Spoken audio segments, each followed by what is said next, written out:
إن الحمد لله نحمده ونستعينه ونستغفره ونعوذ بالله من شرور أنفسنا ومن سيئات أعمالنا من يهده الله فلا مضل له ومن يضلله فلا هادي له وأشهد أن لا إله إلا الله وحده لا شريك له وأشهد أن محمدًا عبده ورسوله أما بعد فإن أصدق الحديث كلام الله أما بعد فإن أصدق الحديث كلام الله وخير الهدي هدي محمد صلى الله عليه وسلم وشر الأمور محدثاتها وكل محدثة بدعة وكل بدعة ضلالة وكل ضلالة في النار.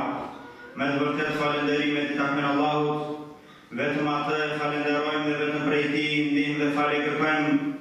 I lutemi Allahut të artësuar na ruaj nga e keqja e vetëve tona dhe nga dëmi i punëve tona të këqija, atë njeri të cilin Allahu i madhëruar udhëzon rrugën e drejtë nuk ka kush e humbë, dhe atë njeri të cilin Allahu i madhëruar humbet nuk ka kush e udhëzon. Dëshmoj e deklaroj se nuk meriton të adhurohet veç se Allahu i vetëm i pashok, dhe dëshmoj e deklaroj se Muhamedi është rob dhe i dërguari i tij. Paqja dhe bekimet e Allahut qofshin mbi të, mbi familjen e tij të pastër, mbi shokët e tij besnik dhe mbi këto që pason rrugën e tyre deri në ditën e fundit. Vëllezër besimtar, hutbeja sotme është me temë të folurit në fenë e Allahut pa dije. Të folurit në fenë e Allahut pa dije. Dhe arsyeja dhe shkaku sepse do të flasim për këtë temë është se në këtë temë ka rënë shumë prej besimtarëve. Në këtë problem kanë hyrë shumë prej besimtarëve, shumë prej muslimanëve. Kanë gabuar dhe kanë menduar se të flasësh në fenë Allahut është e lehtë dhe këtë mund ta bëjë kushdo. Vëllezër besimtarë, Allahu i lartësuar në librin e tij përmend gradat e gjunaheve. Përmend gjunahet një nga një, grada dhe tregon se cilat prej tyre janë më të vogla dhe cilat janë më të mëdha. Dhe ne sa herë që shikojmë se Allahu i lartësuar ndalon nga të ndytat, nga gjunahet e mëdha, nga çfarë nuk është e mirë, dhe ndalon nga ajo profeti sallallahu alaihi wasallam, kjo gjë na gëzon dhe na mëson se cila prej tyre është më e rrezikshme. Prandaj Allahu i lartësuar thotë në librin e tij: "Qul innama harrama rabbi al-fawahisha ma dhahara minha wa ma batan." Thuaj, Zoti im i ka ndaluar ndytësitë çfarë duken dhe çfarë nuk duken. Të dukshmet dhe të padukshmet, për Allahu i lartësuar i ka ndaluar të ndytat, çfarë duken dhe çfarë nuk duken. Wal ithma wal baghy bighayri al-haqq, dhe gjunahun dhe të bëni pa drejtësi pa të drejtë. Pra të bëni në qafë të tjerëve pa të drejtë. Wa an tushriku billahi ma lam yunzil bihi sultana, dhe t'i bëni Allahut ortak, t'i bëni shirk Allahut për një gjë, pra diçka për të cilën nuk ka zbritur argument. Wa an taqulu ala Allahi ma la ta'lamun, dhe të thoni ndaj Allahut atë që nuk e dini. Vëllezër besimtarë, përmend Ibn Qayyim Allahu e mëshiroft në një libër të tij madhështor që quhet I'lamul Muwaqqi'in ar-Rabbil Alamin, bërja me dije, tërheqja e vërejtjes atyre njerëzve të cilët firmosin në vend të Allahut. Ka bërë një libër për të treguar rëndësinë e dijes, dhe se si ata njerëz të cilët flasin për dijen dhe për fenë janë njerëz që firmosin, pra janë njerëz që vendosin dhe firmosin në vend të Allahut. Pra që do të thotë janë njerëz që u tregojnë njerëzve se çfarë Allahu i lartësuar do dhe çfarë nuk do, cila është feja e Allahut në të vërtetë. Thotë Ibn Qayyim pasi sjell këtë ajet, thotë i ka renditur Allahu i lartësuar gjunahet, nga më e lehta te më e madhja dhe më e keqja, nga më e lehta tek më e rënda dhe më e tmerrshmja. E para thot është që Allahu i lartësuar ka përmendur ndytësitë. Pastaj thot e ka ngritur dhe ka përmendur diçka që është më e keqe se kaq, që është gjunahu dhe bërja pa drejtësi. Pastaj ka përmendur diçka akoma më të madhe dhe më të keqe, që është idhujtaria. Pastaj Allahu i lartësuar ka përmendur një gjunah i cili është akoma më i madh dhe është të folurit ndaj Allahut pa dije. Të folurit ndaj Allahut pa dije. Dhe nuk është idhujtaria, veç se i folur ndaj Allahut pa dije. Prandaj thot Ibn Kathiri, Allahu e mëshiroft në momentin e këtij ajeti, thot ashtu siç disa prej njerëzve kanë thënë për Allahun që ai ka fëmijë apo ai ka ortak. Pra të flasësh në Allahut pa dije është më e tmerrshme dhe më e madhe se sa t'i bësh Allahut shok. Dhe Allahu i lartësuar thot: "Wa man azlamu mimman iftara 'ala Allahi kadiban liyudilla an-nasa bighayri ilm ulaika Inna Allahe la yahdi al-qawma adh-dhalimin." Thot kush është më zullumqar se ai i cili tjerë apo shtjellon apo shpif ndaj Allahut gënjeshtra në mënyrë që t'i humbas njerëzit pa dije. Pra njeri i cili shpif ndaj Allahut gënjeshtra është njeriu i cili thot gjykimi i fesë për këtë çështje është ky dhe gjykimi nuk është ashtu. Është ai njeri i cili flet në fe pa dije. Është ai njeri i cili nuk di dhe guxon dhe ndërhyn atje ku nuk i takon. Dhe ky njeri, vëllezër besimtar, është gjunafçar edhe nëse e qëllon të vërtetën. Edhe nëse ky njeri e qëllon të vërtetën fjalët e tij, është gjunafçar sepse ka folur në fenë e Allahut pa dije. Prandaj besimtarët duhet të kenë kujdes. Vëllezër besimtar, prej qëllimeve më madhështore të kësaj feje është që njerëzve t'u ruajnë fenë e tyre. Islami, prej qëllimeve më madhështore të tij është që njerëzve t'u ruajnë fenë. E para, ta bëjë atë të ekzistojnë në mesin e njerëzve që kush të dëshirojë prej tyre ta përqafojë. Dhe e dyta, ta ruaj atë nga çfarë nuk është prej fesë dhe ta ruaj nga ata njerëz të cilët flasin në të padije. Dhe duhet ditur se feja islame, vëllezër besimtar, ka një burim nga i cili merren argumentet.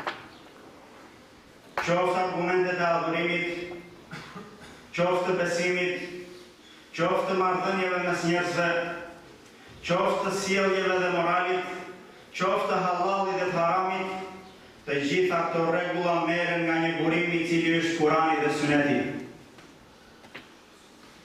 Ky burim është Kurani dhe Suneti, dhe kjo është feja Allahut lartësuar, dhe ai e ka zbritur, dhe ai e ka sqaruar, dhe për njerëzit është detyrë që ta marrin nga burimet e saj dhe ta praktikojnë atë. E Allahut lartësuar, ashtu siç i takon krijimi dhe menaxhimi çdo çështje, ashtu i takon edhe të vendosë dhe të vërë ligje. Prandaj Allahu lartësuar thot: "Ela lahul khalqu wal amr, tabarakallahu rabbul alamin." Thot, a nuk janë të tij, thot, edhe krijimi edhe udhërimi. Pra Allahu lartësuar është që ka krijuar qiellin dhe tokën. Gjithçka që ekziston në tokë, edhe ai që ka krijuar dhe i menaxhon, ai është i cili ka të drejtë të urdhërojë dhe të mos ligje. Dhe për njerëzit është detyrë që t'i mësojnë ato dhe t'i praktikojnë, por t'i marrin nga burimet e tyre të sakta. Vëllezër besimtar, Allahu i lartësuar për sqarimin e fesë dërgoi të dërguar. Pra nuk e zbriti librin në ndonjë vend dhe njerëzit ta gjenin dhe ta kuptonin sipas mendjeve të tyre. Por librat e tij u zbriti profetëve. Dhe profetët i dërgoi si shpjegues, si transmetues të asaj që Allah i lartësuar kishte zbritur dhe shpjegues të asaj që Allah i lartësuar kishte zbritur. Dhe profetët e bën këtë në mënyrën më të mirë. Dhe mbas profetit Muhammed sallallahu alaihi wasallam, Allahu i lartësuar ngarkoi dietarët që të ishin trashëgimtarët e profetëve. Dhe këta dietarë të tregonin njerëzve fenë e tyre, të shpjegonin dhe të mësonin njerëzve fenë e tyre. O bëri Allahu i lartësuar detyrë që ta transmetojnë fenë dhe të mos e fshehin atë. Dhe i bëri Allahu i lartësuar si shtanë këta dietarë trashëgimtarë të profetëve, të cilët nuk kanë trashëguar flori apo argjëm, por kanë trashëguar këtë fe. Prandaj njerëzit e thjeshtë i muslimanëve e kanë detyrë të kthehen te dietarët kur nuk dinë për çështjet e fesë tyre. Dhe Allahu i lartësuar thot: "Fas'alu ahla dhikr in kuntum la ta'lamun." Pyesni dietarët nëse ju nuk dini. Vëllezër besimtarë, në këtë kohë janë paksuar dietarët dhe janë shtruar ignorantët dhe janë shtuar njerëzit të cilët flasin në fe pa dije. Dhe nuk është kjo gjë tjetër veç se një shenjë prej shenjave të Kiametit. Dhe një shenjë që Allahu i lartësuar dijen po e ngrë. Thot profeti sallallahu alaihi wasallam, Allahu nuk e ngrë dijen nga njerëzit duke u shkullur atë nga zemrat dietarëve, por thot me vdekjen e dietarëve largohet dija nga njerëzit duke vdekur dietarët, derisa të mos ngjelet në mesin e njerëzve asnjë dietar dhe njerëzit të zgjedhin për dietar, për të parë të tyre ignorant, që do të pyeten për çështjet e fesë dhe do të përgjigjen pa dije, dhe kështu humbasin për vete, humbasin edhe të tjerët. Dhe ka thënë profeti sallallahu alaihi wasallam, prej shenjave të Kiametit, pra para se të ndodhë Kiameti, do të ketë disa kohë në të cilat do të shtohet shumë ignoranca dhe do të ngrihet dija, do të zbresë ignoranca dhe do të ngrihet dija dhe do të ketë shumë luftra dhe vrasje. Dhe thot profeti sallallahu alaihi wasallam, prej shenjave të Kiametit është që të paksohet dija dhe të shtohet ignoranca. Dhe nëse dikush mediton në këtë hadith, pra prej shenjave të Kiametit do të shtohet ignoranca dhe do të paksohet dija, do të shikoj se ne jetojmë në një kohë ku shkencat të gjitha po evolojnë, po zhvillohen, po shtohet informacioni në mesin e njerëzve. Prandaj për qëllim në këtë hadith çfarë është dije e fesë, dije e shariatit. Sepse në kohën tonë të gjitha dijet po lulëzojnë, përveç dijes së shariatit, e cila po paksohet dhe po shtohet shumë ignoranca.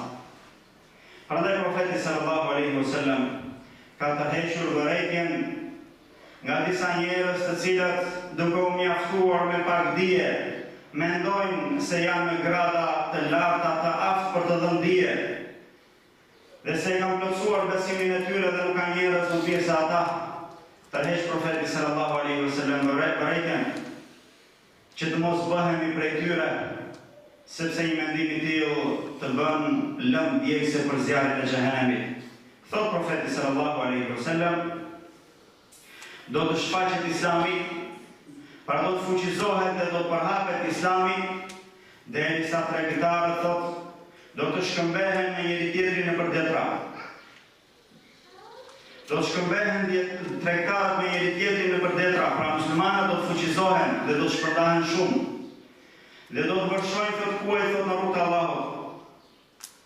Derisa të shfaqen disa njerëz të cilët e lexojnë Kur'anin. Dhe thonë, kush e lexon më mirë Kur'anin se ne? Kush ka më shumë se ne dije? Kush kupton më shumë se ne? Kush është më i mirë se ne? Çfarë kanë të tjerët më shumë se ne? A mendoni thot se ka mirësi në ta? I thonë sahabët, Allahu dhe i dërguari i tij e di më mirë. Pra njerëz që lexojnë Kur'anin, e mësojnë atë mes tyre dhe ignoranca e tyre, që të mendojnë se janë njerëzit që e lexojnë Kuranin më mirë, që e kuptojnë atë më mirë, që e dinë atë më mirë dhe se nuk ka të tjerë njerëz më të mirë se ata. Thot profeti sallallahu alaihi wasallam, a ka mirësinë këta njerëz? A ka hajër në këta njerëz? I thonë sahabët, Allahu dhe i dërguari i tij e dinë më mirë. Thot, ata janë prej këtij umeti, pra janë musliman. Ata janë prej jush dhe të tillë do të jenë në ndjekse e zjarrit të xhenemit. Allahu na ruaj prej tij.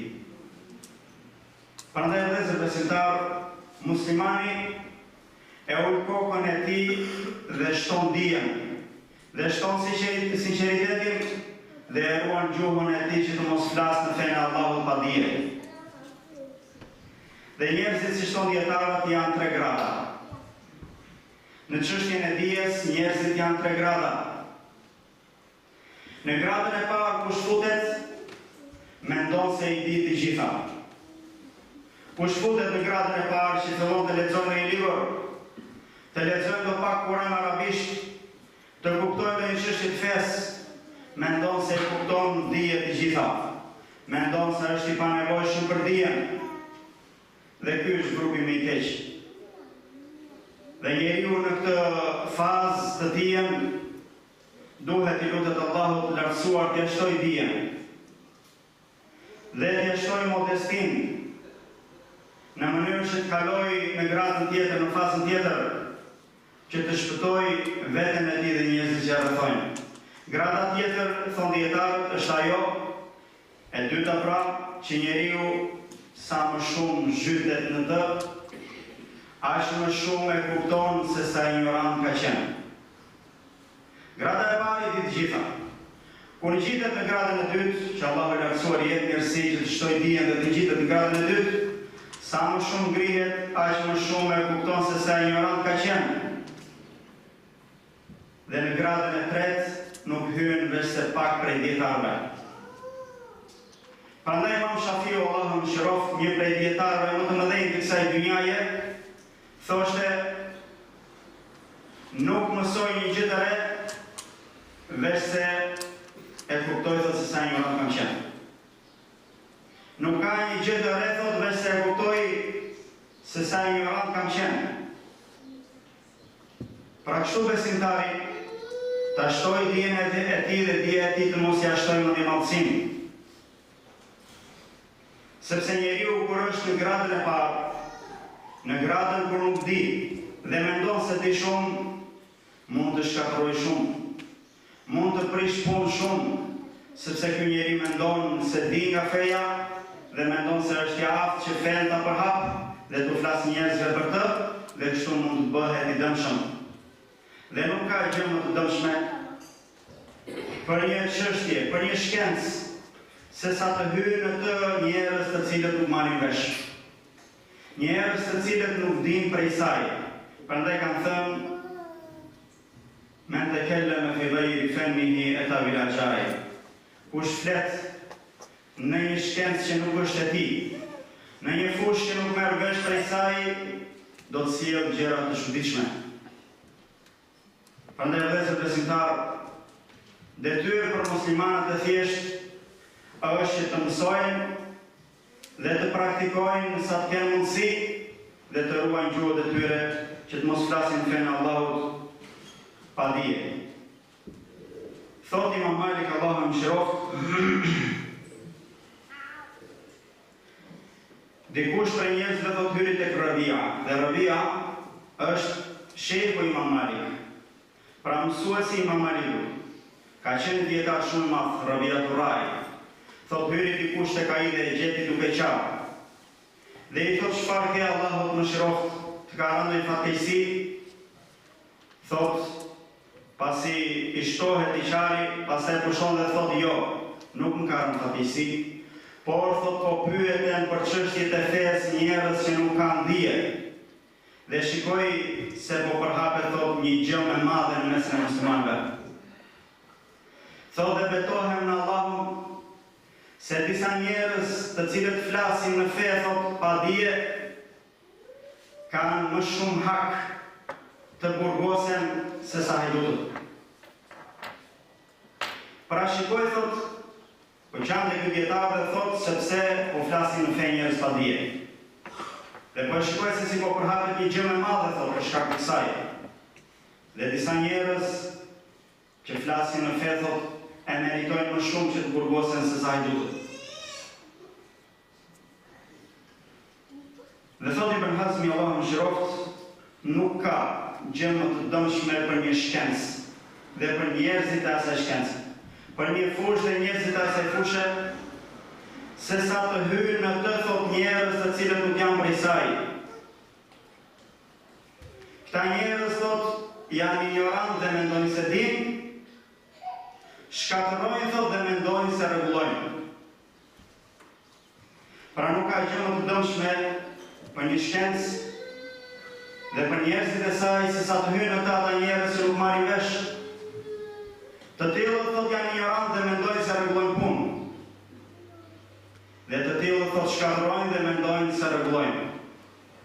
Kjo është ajo që bën ignoranti. Sepse flet në fenë Allahut pa dije dhe u shkatërron njerëzve fenë e tyre dhe dynjan e tyre. Dynjan e tyre dhe botën tjetër të tyre. Prandaj, vëllezër besimtar, ignoranca është e keqe, është e dëmshme dhe duhet i ruhemi. Të flasësh në fe, në çështjet e fesë pa dije, të pari njeri që dëmton, ta dish se je vetë ti. Pastaj të tjerët, ata që të pyesin, dhe të tjerët që kanë marrëdhënie me ty. Dhe na ka treguar profeti sallallahu alaihi wasallam për një person që jetonte ishte prej popujve para Islamit, para këtij ummeti. Dhe thot, një burr kishte vrarë 99 veta. Pra ishte kriminal. Dhe erdhi një çast që u pendua në vetë. Dhe donte të dinte gjykimin fetar për çështjen e tij. A kishte për të pendim apo jo? A i pranohej pendimi apo jo? Shkon, thot, dhe pyet një adhurues. Dhe sa shumë i mashtron adhurimi disa njerëz, apo shumë prej njerëzve të cilëve u mundia kur kanë adhurimi që bëjnë i mashtron shumë. Sepse mendojnë se kanë arritur tek Allahu grada. Dhe mendojnë se u lejohet të flasin në çështjet e fesë ashtu si mendojnë. Por kjo është gabim. Shkon dhe pyet një adhurues dhe i thot, a ka pendim për mua? I thot, ke vrarë 99 veta, për ty nuk ka pendim. Atëherë thot, për mua nuk ka pendim dhe kam vrarë 99, po të vras dhe ty dhe po i plotësoj 100 dhe e vrau këtë person. Pra ignoranca e këtij personi adhuruesi e bëri që të humbiste jetën e vet. Sepse nuk dinte dhe foli pa dije, edhe pse adhurimin e kishte të madh. Dhe vazhdon hadithi derisa shkon dhe pyet një dietar dhe i thot, ka pendim për ty, nuk ka asgjë që pengon pendimin prej teje, por emigron në një vend ku do të shkputesh nga shoqëria jote dhe vendi yt i keq, shkon në një vend ku ka Islam dhe zbatohet Islami. Dhe në një transmetim që transmetohet prej sahabëve të nderuar, prej shokëve të profetit sallallahu alaihi wasallam, që tregon për dëmin e madh që ka të flasësh në fe pa dije, është se njëri prej tyre ishte i plagosur me një plagë lufte në kokën e tij. Kishte një këçar në kokën e tij dhe pyeti shokët në një ditë ku u gdhi i papastër, që ishte i detyruar të lahej komplet, pra plotësisht për të pastruar nga papastërtia e madhe. I pyet shokët e vet dhe u thot, a ka ndonjë lehtësim për mua? Pra që të mos lanë me ujë që ujë të shkojnë në plagën time? I përgjigjen dhe i thonë, jo, nuk ka për ty lehtësim. Duhet të lahesh. Shkon dhe lahet një person dhe për shkak të lagjes vdes. Pra infektohet plaga e tij dhe acarohet derisa vdes. Dhe ja arriti lajmi i profetit sallallahu alaihi wasallam dhe çfarë tha? Për të kuptuar të gjithë ne se sa e dëmshme është ignoranca, sa e dëmshme është të flasësh në fenë e Allahut pa dije. Merrni qaf njerëzit, merrni qaf fetë e tyre, pasuritë e tyre, gjithçka këtyre për shkak se ke folur pa dije. Thot profeti sallallahu alaihi wasallam, qateluhu qatelahumullah. Thot e vran atë, i vraft ata Allahu. E vran atë, thot i vraft ata Allahu. Ishin sahabët profetit sallallahu alaihi wasallam, po e bën një gjunah të madh që folën pa dije. A nuk pyet thot kur nuk dinin. A nuk pyet thot kur nuk dinin. Shërimi i ignorancës thot është të pyesësh. Pra shërimi i mosdijes është të pyesësh. Kështu vëllezër besimtar, çështja e folurit në fe pa dije është e dëmshme. Nuk është e lehtë dhe nuk i lejohet kujdo që të flasë të. Prandaj sahabët dhe dietarët kanë marrë masa kundrejt njerëzve të cilët flasin në çështjet e fesë pa dije. Në kohën e Omerit radiallahu anhu, kishte dalë një person në Irak që quhej Sabib dhe fliste në çështjet e fesë dhe provokonte njerëzit për argumente të cilat ishin të vështira për të kuptuar prej njerëzve të thjeshtë. E arrin fjalat Omerit radiallahu anhu dhe e fton të njëri dhe pasi e uli para tij dhe pyet për emrin, u ngrit dhe me një kamzhik në dorë e rrahu nga koka deri te këmbët. Duke bërë trupin e tij gjithë larg, pastaj e çon në një shtëpi që kurohej dhe e latje derisa shrohet dhe e thret përsëri dhe e rre përsëri derisa e shtrin për tokë. Dhe e çon të shërohet dhe e thret përsëri dhe e bën edhe herën e tretë të gjë. Umeri ishte prisi i besimtarëve dhe i dinte mirë rregullat e fesë. Dhe siç ka në transmetim ka ndaluar edhe Abdullah ibn Mas'udi radiallahu anhu që të fliste dhe të jepte fetva pa lejen e prisit muslimanëve. E ka rrahur Sabibun 3 herë, rresht derisa ka shtrirë për tokë për shkak se fliste në fenë Allahut pa dije dhe provokonte njerëzit. Prandaj shumë prej dietarëve ka thënë se të parët e shtetit, ata që kanë në dorë frerët e fesë, duhet që të mos lejojnë gjithë kënd, pra çdo kënd që të flasë në çështjet e fesë, por duhet që të marrë masa. Thot Ibn Jauzi Allahu mëshiroft, është detyrë thot për qeveritarët dhe njerëzit e fesë, udhëheqësit, që ashtu siç ata nuk lejojnë thot dhe dënojnë atë njeri i cili hyn në çështjet e mjekësisë dhe nuk merr vesh prej tyre.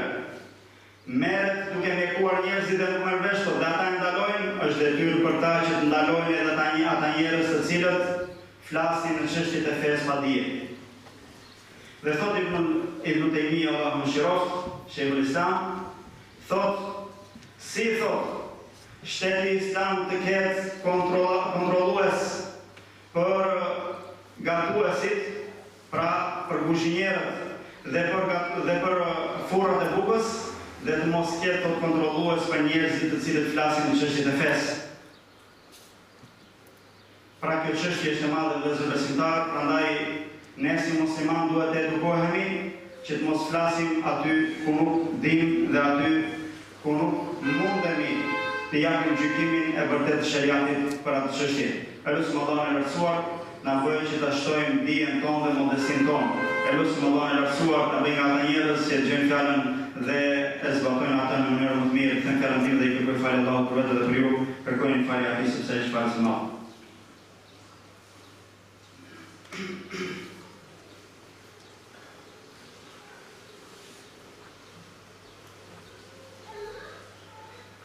Alhamdulillahi rabbil alamin wa afdalu salatu wa tamu taslima ala nabiyyina Muhammad wa ala alihi wa ashabihi ajma'in. Vëllezër besimtar, nuk duhet për njeriu që veten e tij ta fus në disa vështirësi për të cilat nuk mund t'i mbart ato, për të cilat nuk është ngarkuar për to. Dhe Allahu i lartësuar na tregon në surën Kahf për Musa alayhis salam dhe Khidrin, se si e kritikoi Allahu Musa dhe deshi ta edukonte për shkak të një fjale që tha.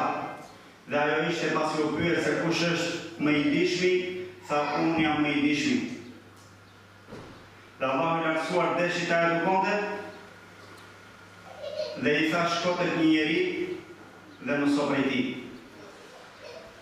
Për të treguar kjo se dija është e pafund. Dhe njeriu mund ta kalojë gjithë jetën e tij dhe nuk merr prej dijes veç se pak. Dhe prej rregullave është që t'i japësh dijes gjithçka të ndem, që të jap një pjesë të saj. E si kur njeriu ka lexuar një libër apo dy, apo nuk ka lexuar fare, vetëm ka dëgjuar në një kaset dhe mendon se ka kuptuar prej fesë dhe është i aftë. Prandaj vetë Musa dhe Hidri ishin në një bark duke lundruar dhe erdhi një zog dhe mori prej ujit dhe piu. Dhe i thotë Hidri Musës: o Musa, dija ime dhe dija jote, pra ti je njeriu i dishëm dhe unë kam dije që ti nuk i ke. Dija akoma gjëra të tjera. Dija ime dhe dija jote në krahasim me dijen e Allahut janë si uji që ky zog mori me sjelljen e tij nga ky det. Prandaj dija është e gjerë dhe besimtar.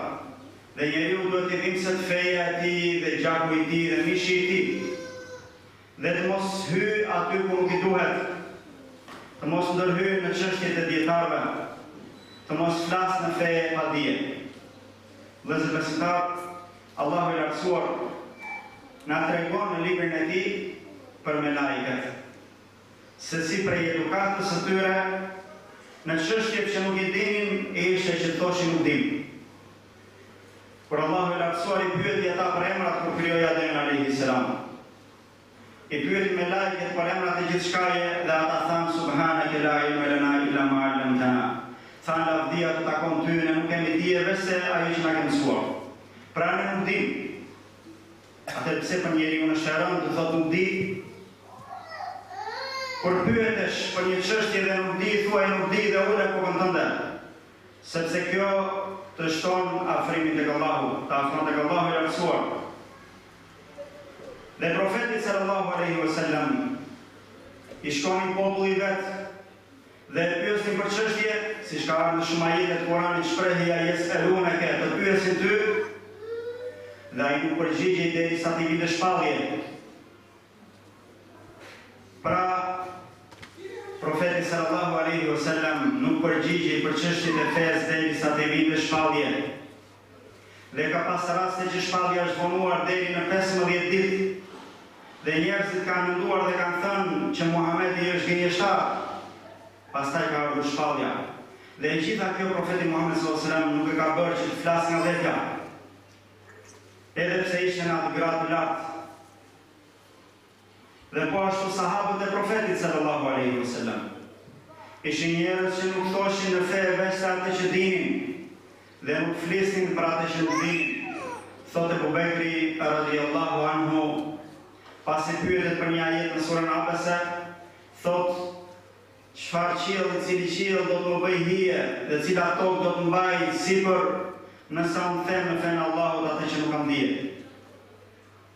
Pra cila tokë më mban dhe cili qiell më bën hije nëse unë flas në fenë Allahut pa dije. Dhe Omeri radhiyallahu anhu kur kishte ndonjë çështje madhore, mlidhte për të sahabët e mëdhenj, sahabët e parë të Islamit, si dietarët më të mëdhenj për të pyetur për atë çështje. Prandaj vëllezër besimtarë, shikojmë se me lajket, profeti, sahabët kanë pasur këtë edukat. Dhe ne duhet ta kemi. Dhe dietarët mbas sahabëve prej moralit të tyre ka qenë dhe është që nuk flasin në çështje që nuk i dinë. Wallahi kemi dëgjuar me veshëtan dietar që për shumë çështje kanë thënë nuk e di. Për shumë çështje kanë thënë nuk e di. Njëri prej nxënësve të Shabit e pyet Shabiun dhe i thotë: kur thua shumë herë nuk e di dhe nuk e di, wallahi turpërohemi. Jemi nxënësit e tu. Dhe kur të pyesin dhe thua nuk e di dhe nuk e di, turpërohemi. I thotë ndërsa me lajket e Rahmanit nuk u turpëruan kur thanë ne nuk dim. prandaj nuk turprohem. Dhe Imam Malikut, Allahu mëshiroft, imamit Medines, i kanë ardhur nga Andalusi, mira kilometra largë, jo në kohën e sotme me kohën e vetë. Udhëtimi ishte i vështirë, i kanë ardhur me 42 pyetje nga populli Andalusin. Dhe thuhet se është përgjigjur për 2 apo për 4 prej tyre. Për 2 apo për 4 prej tyre, dhe për të tjera ka thënë nuk e di. Shikoni se çfarë devotshmërie, që njeriu t'i vijë nga larg, vetëm kaq mjafton që njeriu të rritet mendja. Vetëm kaq mjafton që njeriu të gjejë me dorë mos një përgjigje. Por nuk u intereson dhe këtyre dietarëve mendimi i njerëzve për ta, por u intereson dhe se si ishin ta njerëz tek Allahu. Prandaj i thot për 38 prej këtyre çështjeve nuk e di. I thot kam ardhur nga Andalusi për të pyetur, çfarë do të thënë njerëzve kur kthehen? I thot thuaju Maliku tha që unë nuk di. Thuaju pra që ky dietar tha që unë nuk di. Dhe kështu dhe dietarët e sot në vëllezër besimtarë. Siç tanë i kemi dëgjuar në meshetarë që thonë prej fjalëve të tyre në shumë çështje është që thonë nuk di. E nëse do të kishte njerëz që do të flisin për çdo çështje të fesë janë dietarët. Por aty ku nuk din, nuk vihen në siklet. Tregon njëri prej nxënësve të dietarit madh me origjinë shqiptare Muhammed Nasiruddin al-Albani, Allahu mëshiroft, një dietar i cili ka qenë enciklopedi në vete. Ka pas mësuar përmendësh më shumë se 200.000 hadithe. Ka vërtetuar në përgjithësi librat e sunetit profetit sallallahu alaihi wasallam, të cilat janë me qindra vëllime. Dhe i ka lënë këtij ummeti një pasuri të pashmueshme, siç thot njëri prej dietarëve, derisa dhe organizatat shtetërore nuk do ta kishin bërë punën e tij. Dhe nuk ka parë ky ummet mbasi Ibn Haxheri dietar më të madh se ai. Ky dietar i madh i vjen njëri prej nxënësve të tij nga një vend tjetër dhe shkon për t'i puthur kokën. Dhe i thot, largohu, mos bëj gjëra të cilat janë të shpikura në fe. I thot sheh, pra dietari i nderuar, kam lexuar prej librave tuaj që lejohet t'ia puthësh kokën dietarit. I thot Sheikh Albani, a mos shikon këtu ndonjë dietar? A mos shikon këtu, i thot, ndonjë dietar? I thot ky nxënës i tij, ju jeni dietar. I thot shehu një shprehje që kanë arabët innal bughata bi ardi ma tastansiru. Thot duke qeshur, pra me atë ironin e fjalës të këtij nxënësi që thot i dietar, thot truncaku në vendin tonë bëhet shqiponjë. Pra në vendin ku nuk ka shqiponja, truncaku i vogël, zogu i vogël, zogu të vogël i duhet vetja si shqiponjë. Pra për të treguar se ku nuk ka dietar të mëdhenj ti mendon se unë jam dietar. Shikoni se çfarë modestie nga ka njerëz. Çfarë mund thotë një njeri i thjeshtë për muslimanëve? Çfarë mund thotë një njeri i cili nuk e prekur akoma dhe nuk ka shijuar shijen e dijes? Dhe nuk ka lexuar veç se pak prej librave të vegjël. Dhe nuk e di në fakt në të vërtetë se çfarë do thotë dije. Nuk duhet të flas vallahi. Dhe kështu dhe dietarë të tjerë si Ibn Bazi dhe të tjerë në shumë çështje që pyeten, të argumentuara thonë nuk e di. Pyeten nga njerëz të thjeshtë dhe thonë nuk e di. Që për ne të thjeshtë do të ishte turp të mos përgjigjeshin. Prandaj vëllezër besimtar, njeriu duhet të mendohet nga këto argumente dhe të mos ndërhyjë atje ku nuk i takon. Dhe të ruajë fenë e tij dhe gjuhën e tij. Ka thënë Umar radhiyallahu anhu, Allahu e mëshiroft atë njeri i cili njeh se sa vlen. Allahu e mëshiroft atë njeri i cili e njeh vlerën e tij. Nëse njeriu e njeh vlerën e tij, nuk ndërhyn, pra nuk hyn atje ku nuk e meriton. Dhe më mirë se ka që fjala e profetit sallallahu alaihi wasallam, e cila duhet jetë e varur vath në veshin e besimtarit. Duhet ta ketë besimtari parasyve të tij në çdo çast. Fjala e tij që thotë, ai që beson Allahun dhe ditën e fundit, le të thotë fjalë të mira ose le të hesht. Ai që beson Allahun dhe ditën e fundit, le të thotë fjalë të mira ose le të hesht. Elusim Allahun e lartësuar na i shtoj dijen tonë dhe punët tona të mira. E lusim Allahun e lartësuar të bashkojë neve me dietarët dhe profetët në xhenet dhe ditë larta. E lusim Allahun e lartësuar të falë gabimet tona dhe mangësitë tona. E lusim Allahun e lartësuar të bëjë nga banorët e xhenetit të lartë. Inna Allahu malaikatahu yusalluna ala nabiyyi alladhina amanu sallu alayhi wa sallimu taslima. Allahumma salli ala Muhammad wa ala ali Muhammad kama sallaita ala Ibrahim wa ala ali Ibrahim innaka Hamidum Majid. Allahumma barik ala Muhammad wa ala ali Muhammad kama barakta ala Ibrahim wa ala ali Ibrahim innaka Hamidum Majid. إن الله يأمر بالعدل والإحسان وإيتاء ذي القربى وينهى عن الفحشاء والمنكر والبغي يعظكم لعلكم تذكرون وأقيموا الصلاة